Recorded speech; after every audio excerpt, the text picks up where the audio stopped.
Mommy was mad and Alana was crying and Mommy put the pillow on her face. And finally, months later in her interrogation, after she is confronted with her multiple lies, after she is confronted with the fact that she was high when this happened, after she is confronted with the fact that the detective knows things and knows that she is lying, she finally says, ultimately, that she was high and that she just wanted Alana to stop crying and she just wanted to sleep. So she put her face into the cushion and left her there. Just left a 2-month-old.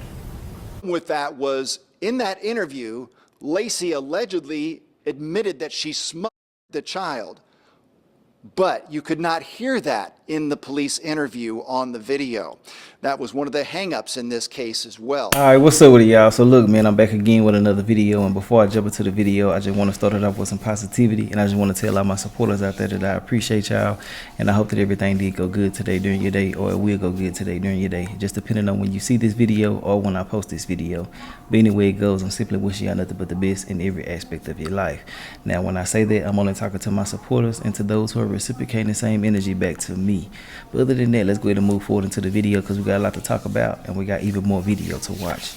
So basically, long story short, it's a situation that took place in Indianapolis where a 33-year-old mother, well, a 33-year-old lady, she ended up getting found not guilty after her child ended up being smothered, or, you know, I guess they saying that the reason why she was possibly found innocent was because the child did it to themselves. Now, this is a crazy situation. It's a whole bunch of twists and turns in it, but I do have the full, well, I can't say the full, I do have a lot of the closing statements at the end of this video, so you might want to stick around all the way through so you can hear what the prosecution was saying, her lawyer was saying, and the judge was saying. And I want y'all real honest opinion on this whole situation. But basically, long story short, 33-year-old Daisha Lacey, I think that's how you pronounce her name, she got high on meth. That's already a negative 100 points in my book. You out here getting high on that ice, tripping, cuz. So she come home, and the baby ended up passing away. Now, it's a lot of different allegations around this situation, but there is some certain statements that was made also. Now, they're saying that, you know, well, her child, she had a 3-year-old child that was watching as well. And the child said that the mother put the pillow over the child, and the child ended up passing away. Now, the judge ultimately ended up saying that they're not going to take a child's statement in a trial like this. Now, this is crazy to me because these children be telling the truth. And if you got kids or been around kids, you know they're going to tell your ass the truth now. You know, but, you know, they said that she got high and she tried to silence the child by putting the child in front of a pillow. And they also came back and said on the other side that she admitted to smothering the child. Now, none of this has been classified to be true, so everything is allegations on my end, but I do have a strong feeling that the child wasn't lying, and I do hate that the child didn't get justice. She ended up getting 1 year only in jail because she got released. Yes, she's free. She got found not guilty. This is crazy, bro. Now, if it was an accident, hey, it is what it is. You know, my condolences out. And let me say RIP to the baby. I'm tripping. I am tripping. RIP to the baby, man. And I want to send my condolences out to everybody that had a genuine love for this child. And if she didn't do this on purpose, I want to send my condolences out to her too as well. But something don't sit right with me. Now, she said that she wanted the baby to stop crying. And being high, you do get irrational and you do certain things that you shouldn't be doing. But there's still no justification for it, and you should be charged properly, in my personal opinion. Now, there were different technical difficulties in this case that ended up allowing her to be free. One of the things was that they don't have it on film. You know, they don't have it in her interrogation where she admitted to it. And then they're also saying that there is some information with her stating this as well.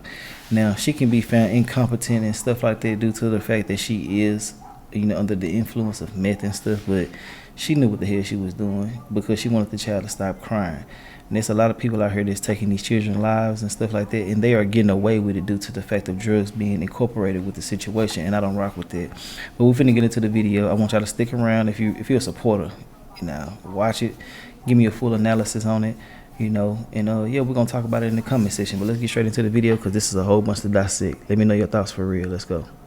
Thank you. Not guilty. That's the verdict handed down this afternoon to an Indianapolis mother who had been accused of neglect resulting of her 2-month-old daughter. Fox 59's Jesse Wells has more on that surprising verdict that followed a 3-day bench trial.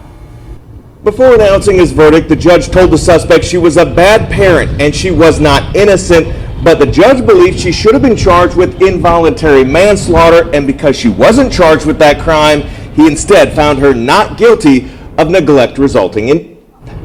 Inside this home on Burton Avenue in August 2022, police found a 2-month-old girl unresponsive. That newborn child, Alana Lacey, on scene. 5 months later, in January 2023, the girl's mother, Daisha Lacey, was charged with causing her child's death.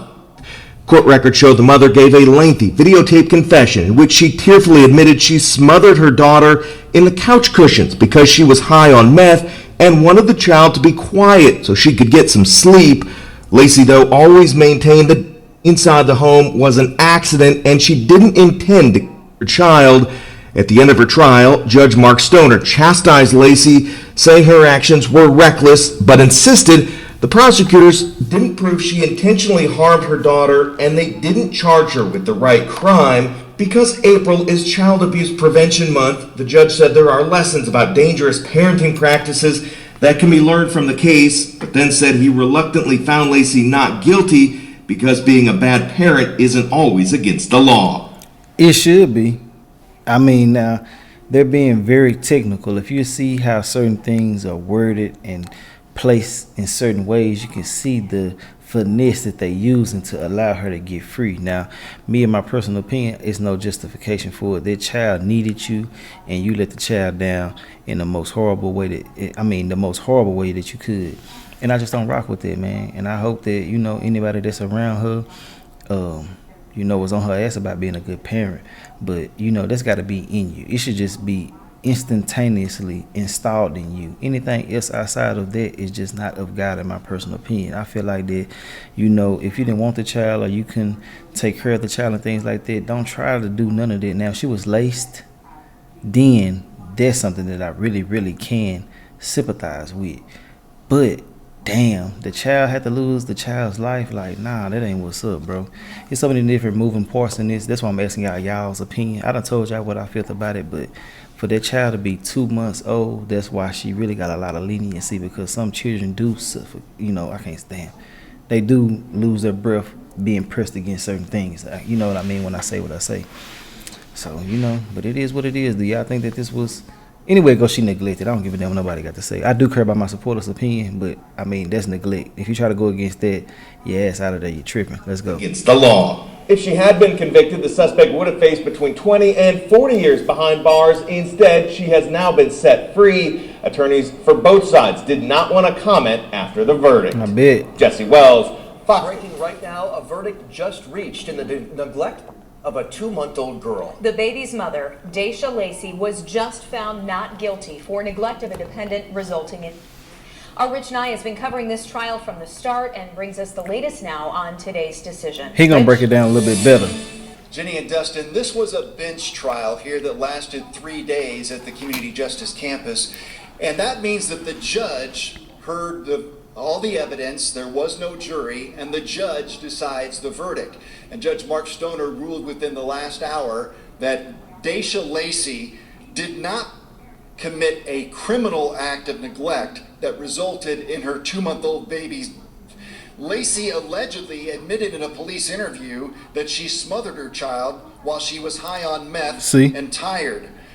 She allegedly put a pillow on the baby's face to make her stop crying. Lacey's other daughter, who was only 3 at the time, testified that she saw her mom put a pillow on her baby's face. But there was no medical or physical evidence presented at trial to show that the baby was smothered or that she died from suffocation. The judge said that the charges were not appropriate in this case. Court accordingly enters judgment of not appropriate. The hell you talking about?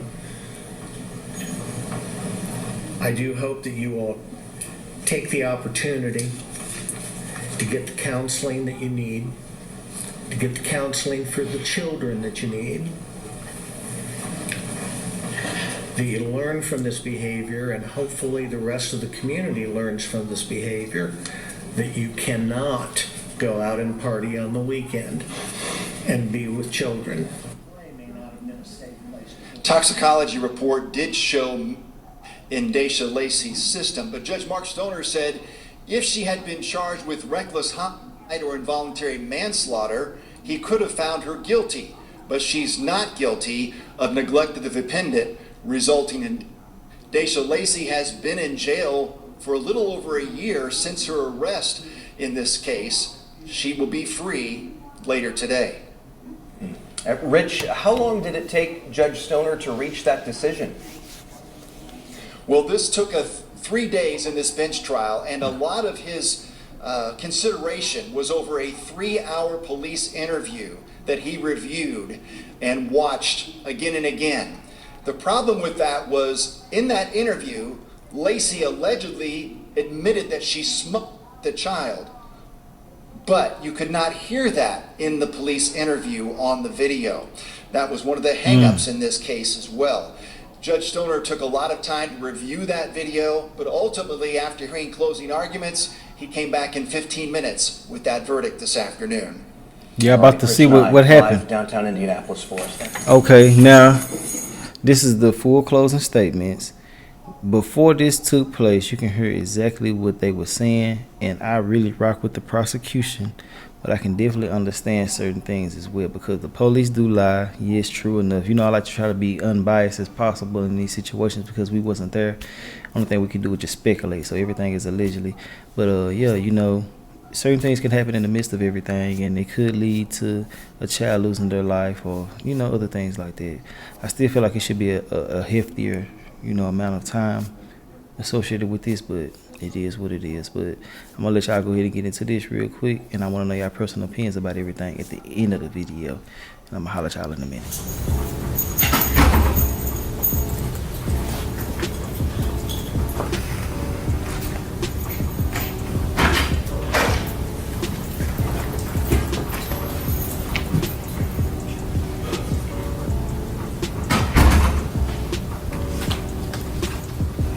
Ms. Lacey's here under 49D322301F1002-213. She's present in person, represented by counsel, state by deputy prosecutors.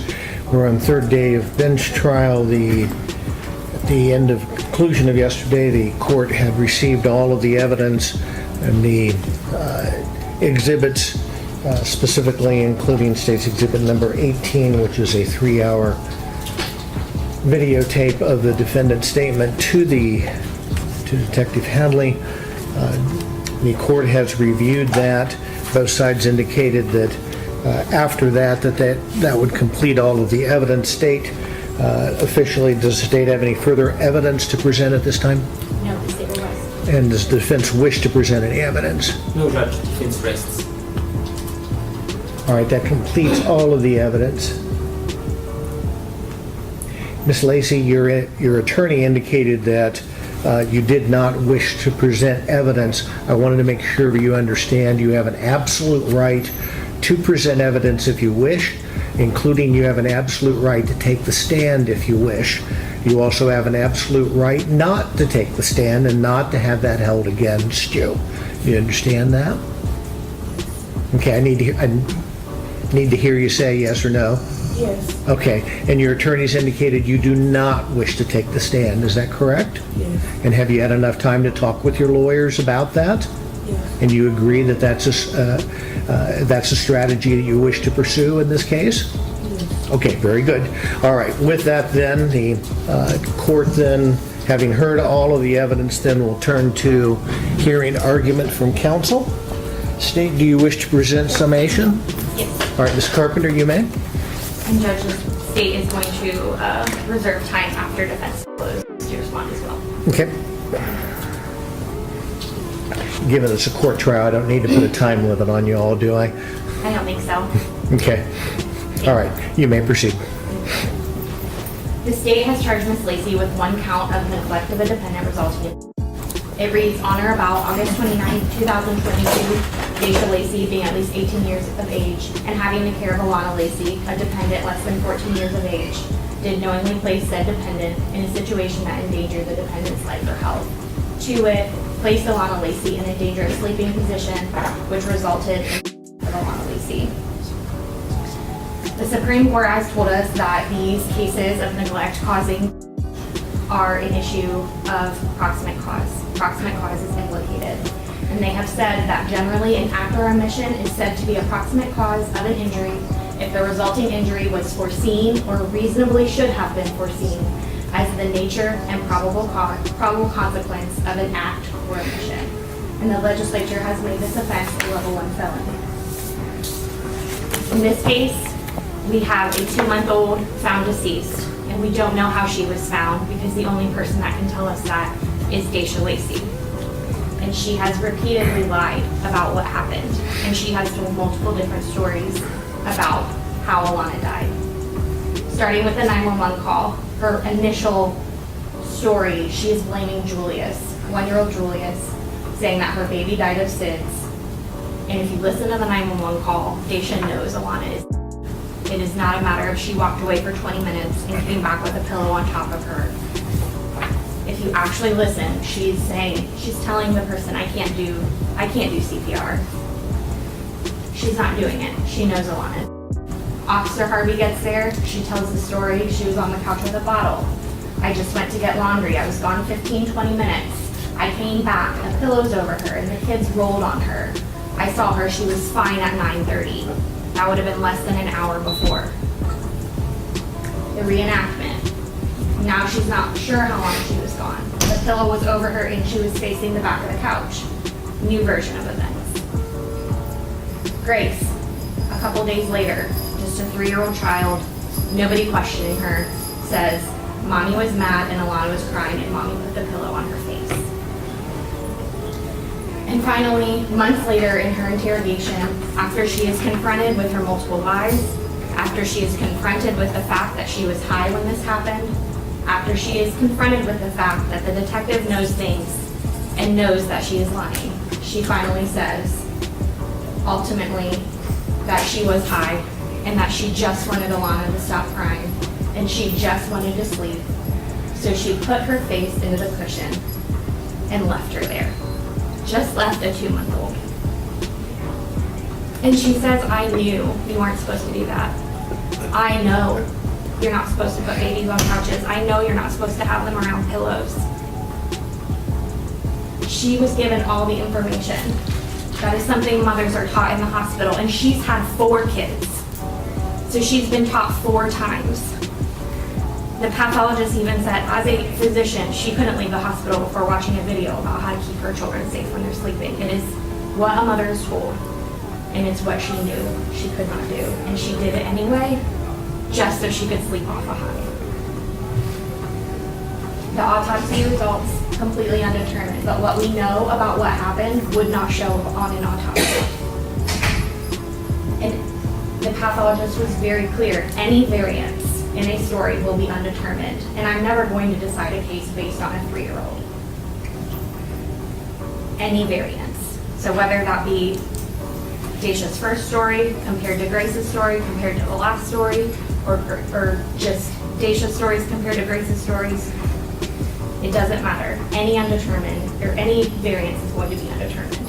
So that all supports what we know about what happened. So what Daisha did, because that's really who this is about, what she did. She's caring for a newborn and 2 toddlers while she's under the influence of methamphetamine. She's placing Alana in a dangerous sleeping environment. And this is really important. We talked a lot about unsafe sleep. This is not unsafe sleep baseline. Kirsten Bryan told the court, I go out on child fatalities all the time. Oftentimes, it is a tragic, unsafe sleep situation where a parent accidentally falls asleep and a child shifts, things like that. Daisha's actions go far beyond unsafe sleep, and that is into the dangerous territory. She is actively putting the child in a position to get her to stop crying. You have to look at her motivation, and her motivation, by her own admission, was to get her to stop crying so she could go to sleep. Something that simple she couldn't sacrifice for her 2-month-old. And she lied repeatedly about it because she knew what she did was wrong and she knew what she did was criminal. And Daisha had every opportunity. Defense told you in opening statement that she was a struggling single mother. And she had every opportunity. That is just simply not the case. She had Jennifer. She had Jennifer going behind David's back to help her. She had her dad, who had been there raising her himself since she was a baby. He knew how hard it was for her because he was a single parent too. And at some point in her 30s, he decided to show her some tough love and just stop giving her money. But he still gives her his time. He still gives his time to her children. He still gives her his support. She had Julius's father. Jennifer testified to that. Oftentimes, Julius wasn't even there. He had a father that was involved in his life. She didn't have custody of her first child. She doesn't have Grace's dad to help her, but she has Jennifer and David, and she has Alana. She had a free home to stay in. She had job opportunities through Jennifer, none of which she kept. She had food brought to her. And most importantly, she had safer sleeping options that she chose to neglect using. There was a lot of questions about, is this pack and play safe sleep? And I don't think there was a conclusive answer because we don't have it here. But this is the part where I would tell the jury, use your common sense. It's going to be safer than putting your baby's face in a pillow or a couch cushion. So she could have cleared out that pack and play, put her in there and just walked out. That's what they tell you to do with your baby if you can't handle it. Put them in a safe place and walk away. She didn't do that. She had every opportunity. It was right there at her fingertips. And she made the decisions that she did. And they are not accidents. They are not tragedies. They are not a series of unfortunate events.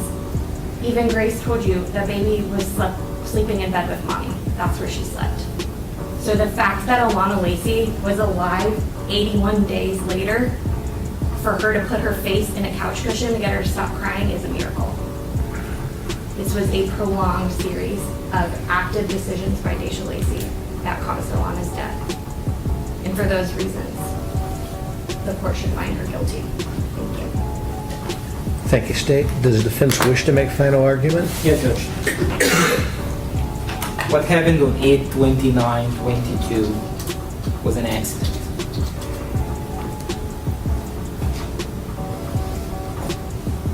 Daisha Lacey placed her child on the couch around 2 a.m. with a bottle and went to sleep. Sometime during that night and before the morning hour, Alana died. We know that because of evidence that has been presented. We know that from rigor mortis. While it cannot pinpoint an exact hour, we know that rigor does not develop instantly. That child, that morning, has been dead for a number of hours, which fits the middle of the night timeline. Positional asphyxiation has been specifically and the only cause of death that has been specifically excluded by the doctor. When questioned what are the options left, she kept SIDS or SUDI on the table, and she kept smothering on the table. She specifically said positional asphyxiation has been ruled out. And she didn't do that by mistake. She did that because the doctor looked at evidence, and that does fit the evidence. Lividity shows that. Pooling of the blood on the right side of the face, while the side of the couch is towards the left, shows that the child was not pushed into the side of the couch and did not escape by being pushed into the couch, like what the state just said. The child was alive and looking towards the right. In the reenactment video, we see Daisha picking the child from the swing and placing her on the couch. The side of the couch is to the left of the child, the right is clear, and the child is found later in the right direction, away from the side of the couch. That is Levitic. For Deja to do this instead, takes the child from the swing, turn around, and they put her this way, would be unnatural. It doesn't fit the evidence, but more importantly, that means she fabricated her reenactment. State accepted that reenactment. They did not challenge it. They video it. They took pictures of Alana's position because that's what they believed it happened, because that's what makes the most sense. Deja had no reason to fabricate the reenactment because she had no idea about validity evidence. We wouldn't know about that if we were not in this line of work. Most people don't know about pooling of the blood after the person dies. So positional asphyxiation, which frankly is a charge, has been ruled out by the state's witness. So how did and why did Alana? It is called SIDS or SUI. Sudden, unexpected, and unexplained death of an infant. We can go through the factors, but I believe it was presented into evidence. It fits Alana to a T. Age, race, situation, socioeconomic status. Everything matches a SUI type death.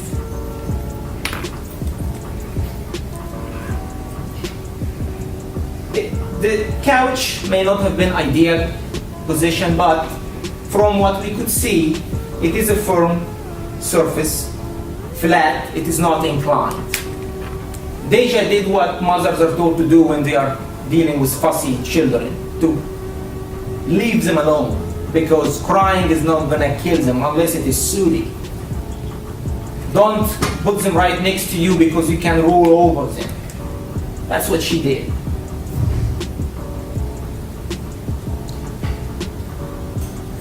There are statements that we heard in evidence. I smothered my baby. Or in David's version of events that he never apparently said before Monday, she said out loud, I killed my baby, I killed my baby. Any parent who is experiencing a child who while they are in their care would blame themselves. Frankly, that is the expected behavior. Otherwise, it will be unnatural. And otherwise, it will point towards guilt. She was blaming herself, yes. Did she say, I smothered my baby? We will have a detective who claims that she said that. However, that detective sitting with Deja in a small room designed to record these types of things for 3 hours. The 5 seconds, the most important 5 seconds, which she says allegedly, I smothered my baby, are not captured. We cannot hear them. Then she says, she tries to get Deja immediately after, oh, you smothered your baby. She does not get that affirmation. In fact, Deja appears to be puzzled by this because she never said it in the first place. What happened, and I'm not calling the detective a liar. What happened is the detective at that point, and for the last an hour and a half, she had this smothering idea in her head. Deja's on her shoulder, whimpering, saying something, blaming herself.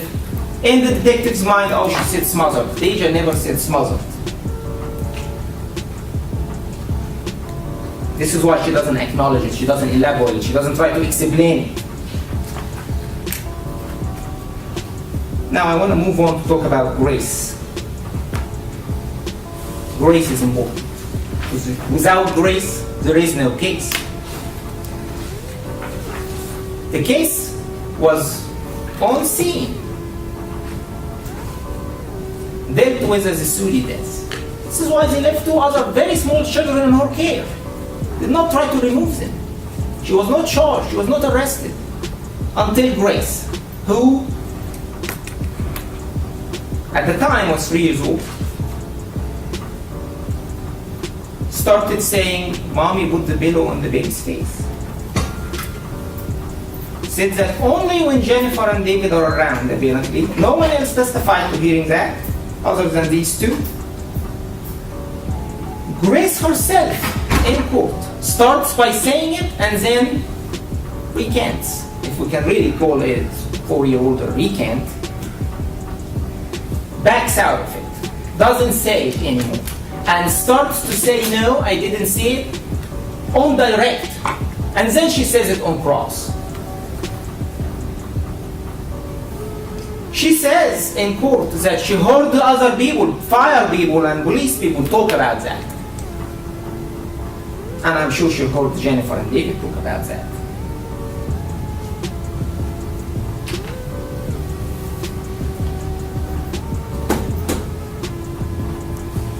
She miraculously does not mention that in an interview by a forensic person who's trained for these types of situations in a non-leading way, doesn't say it. Doesn't say it.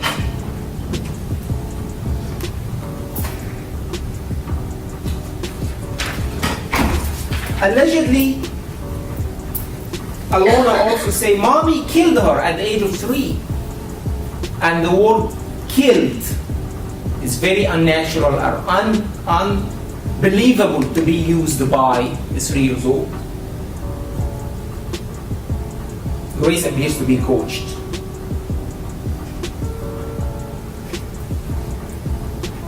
Jennifer testifies that she told Deja that the baby probably drowned on milk. Again, showing that she's just trying to find any reason to blame Deja. Obviously, the doctor ruled this out as well. The baby was not drowned on milk. In fact, the doctor said that her airway was not obstructed by anything.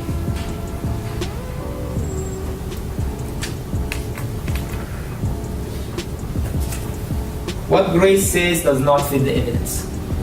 Plain and simple, does not fit the evidence, does not fit legality, does not fit rigor mortis, does not fit the timeline. Because to believe that, again, she said she did this, put the bill on her face, then called 911. Well, there is rigor mortis. Almost fully developed, which takes hours. Also, if that was the case, then the 911 call would have been completely fabricated, an act. The court did hear it, and the court can make an opinion about the 911 call that appears absolutely genuine. That is a woman who just found her baby. She is wailing, she is giving the proper reaction on the phone, begging someone to come help her, begging someone to get there. This was not a fabrication. So, I guess the question is, when did Grace see that? At night, and then Deja went to sleep without any problem, and oh, by the way, she had to have done that. That is a murder. This is really a murder, which she's not charged with. And then goes to sleep all night long, and then wakes up in the morning, oh, now I have to deal with this. So she goes and fabricates, puts this class act on the 911 call. That does not fit the evidence. That is not what happened.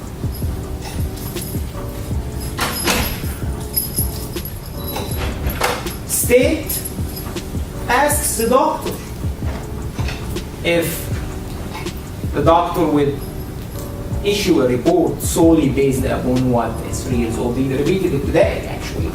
But yet they are asking this court to put someone away for 20 to 40 years based upon what is 3 years old may have said. State often, when they have a highly circumstantial case and all the circumstances point towards guilt, often joke and say, this must be the unluckiest person ever for all the circumstances to stack against them. One would have been maybe, but 2, 3, 4. In this particular case, this must be the unluckiest prosecution ever. For the "I smothered my baby" is not recorded, miraculously. the rigor mortis and lividity do not fitting the timeline for the 3-year-old, now 4-year-old, to, in open court, goes back on what she initially said, clearly talked about before and said initially, and then she goes back on it. For that same child to not say that when she is in a safe, no pressure, non-leading situation in an interview with a forensic person, interviewer. All of these things just somehow were missed by luck. No, they were missed. They didn't line up because they did not have it and because Deja is not guilty. The last line in the autopsy, the doctor writes, there are no specific findings to diagnose smothering. Whether she's talking in general about smothering or specifically about this case, it really doesn't matter, because in this case there are no specific findings to diagnose smothering. So what are we left with? Why are we here, really? We are here because everybody, including Deja herself, tried to come up with an explanation when there is none. Sudden, unexpected death of an infant. Everyone falls for this in this mistake, trying to find an explanation. There is none. Deja blames herself. Of course, Jennifer and David blame her. Detective comes into the interview, in fact, comes into the house thinking, oh, something is wrong. Detective is inexperienced but very zealous.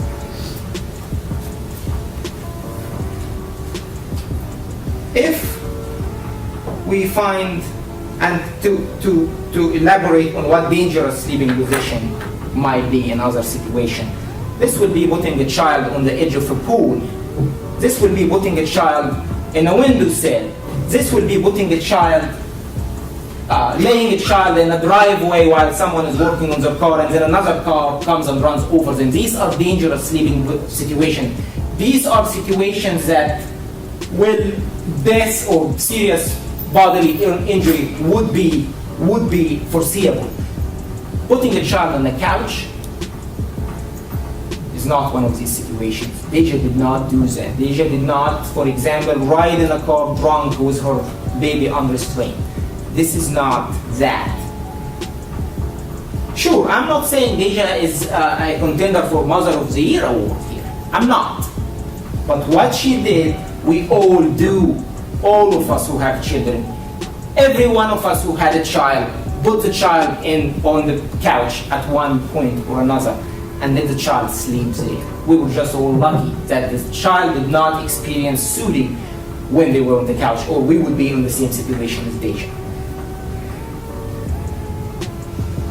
What happened was unforeseeable, unexplainable. If the court sees that simply placing a child on the couch was neglectful, there is a charge for that. Lesser included charge, a level 6 charge for that.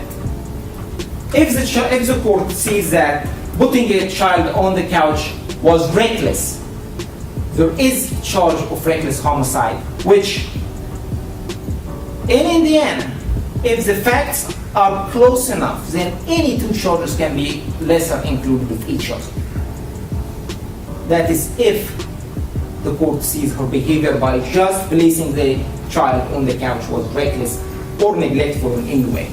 However, that by itself did not result in the death of Alana, and the death of Alana was absolutely not foreseeable.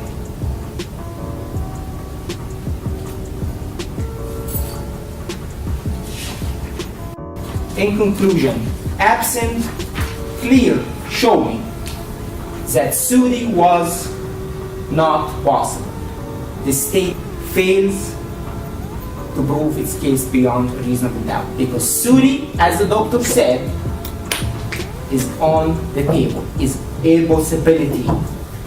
Soothing is unexplained, unforeseen, unexpected. And if the court is faced with two scenarios.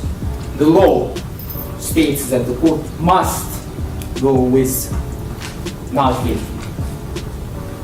What happened was unexplainable, unexpected. What happened was Sudi, and we ask the court to rule that Deja is not guilty. Thank you. Thank you, Mr. Mansour. State, you may close. The Sudi determination, but this could be Sudi. The doctor could have said Sudi with external factors. That does not take the criminal liability off Deja. It could still be considered Sudi for how she placed her, how she actively positioned her. It being Sudi with external factors is not mutually exclusive with her being guilty of this. So I want to talk about the evidence and what the state is actually presenting to the judge, because we are not hanging our entire case on the statements of Grace. I said that in first close. You can take Grace's statements out of it, you can put them back in. It is still a multiple story situation that ultimately culminates in her admitting what she did, that she took actions that caused Alana's death. We're not asking you to put her away for the word of a 3-year-old. Dr. Paul said, I'm not going to base a determination on a 3-year-old. Even if she had a consistent story that would lead her to know exactly what happened, if it's coming from a 3-year-old, that's not going to be enough. What is enough is these multiple stories, and all of them leading to her being criminally liable for these actions. And the court knows that children can't sequence time well, so how things happen that night in the timeline is going to be confused coming from her. But that's not what the state is relying on. I agree with Mr. Mansour that the reenactment video that we saw at the scene is not what happened. That defies logic. That is not what happened. Her taking her out of the swing and putting her on the couch facing outward is not what happened. That baby could not roll. That baby did not do this to herself. Deja did this to Alana. So I agree, and that's wherever her lividity is, it's inconsequential. The only person that knows how she's found is lying about what happened in that moment. And Dr. Paul said too, it depends how the body's placed and it can change. So lividity just shows that she had been dead longer than Deja said. It doesn't say anything about how it happened. The detective, of all the people that testified about Deja and how she was acting and how odd it was and how it's not what they expect, it was the detective that got on the scene and said, that didn't matter to me. I was giving her the benefit of the doubt until she told me she put her baby's face into a couch cushion and smothered her. She gave her every opportunity. And when she finally was able to confront her with some other evidence, that's when she got the story. And that's when she decided, okay, now I'm arresting you. At the scene, she was comforting, she was respectful. She waited until she had all the information. She collected whatever she could, but she was like, I don't know what I need yet. I don't want to mess this up. Zealous, thorough. She was thorough. She had all of her ducks in a row before she brought Deja in and confronted her with what she did. She wasn't yelling at her. She was trying to reason with her, comfort her. And Deja finally told her what she did. And it is hard to hear. But the detective says to her, you smothered your baby. She never says, no, I didn't. She never contests that. She says things like, it was an accident, which I'm sure she wants to believe.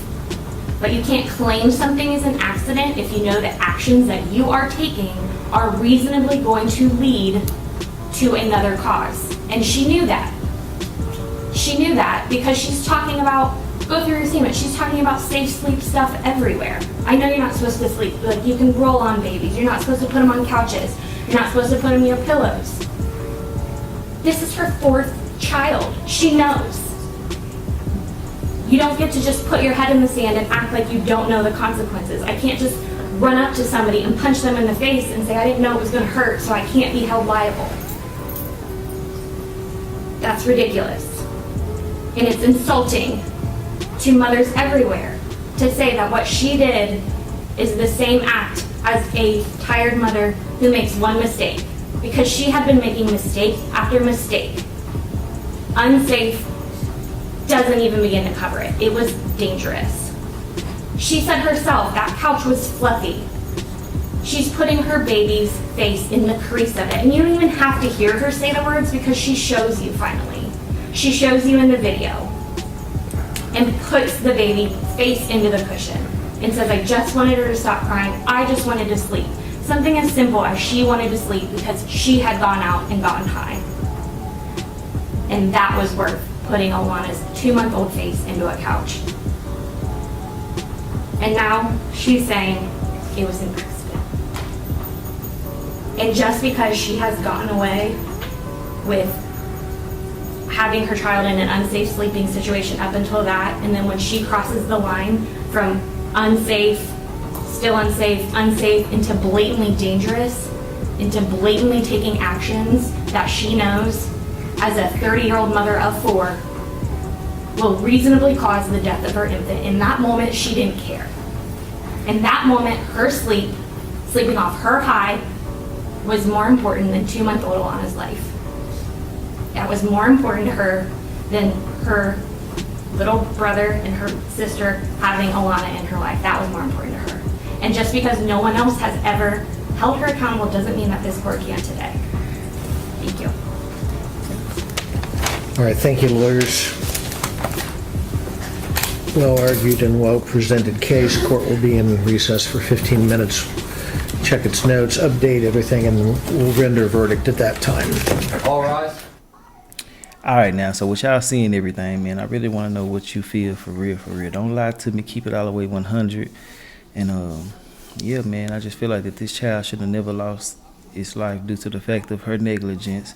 I do feel like that any mother, any father out there that's on drugs, man, you need to try to get up off of that as best as possible. That way you can be in your children's life because they need you more than ever. The systems are corrupt that they're involved in these days as far as like child protective services and stuff like that. And that's allegedly also too. But, you know, you just want to make sure that you're there as much as possible, you know, while let something get you out of your right mind to, you know, lose them. They too precious, man. They need us. But hey, I don't say what I had to say about the situation. I want to know everybody's thoughts and opinions on this. Keep it real with me. Don't lie. Don't sugarcoat. I know most of my supporters don't know way, but you know, some people try to have leniency and things like that for certain things, and I just want y'all to be real, you know.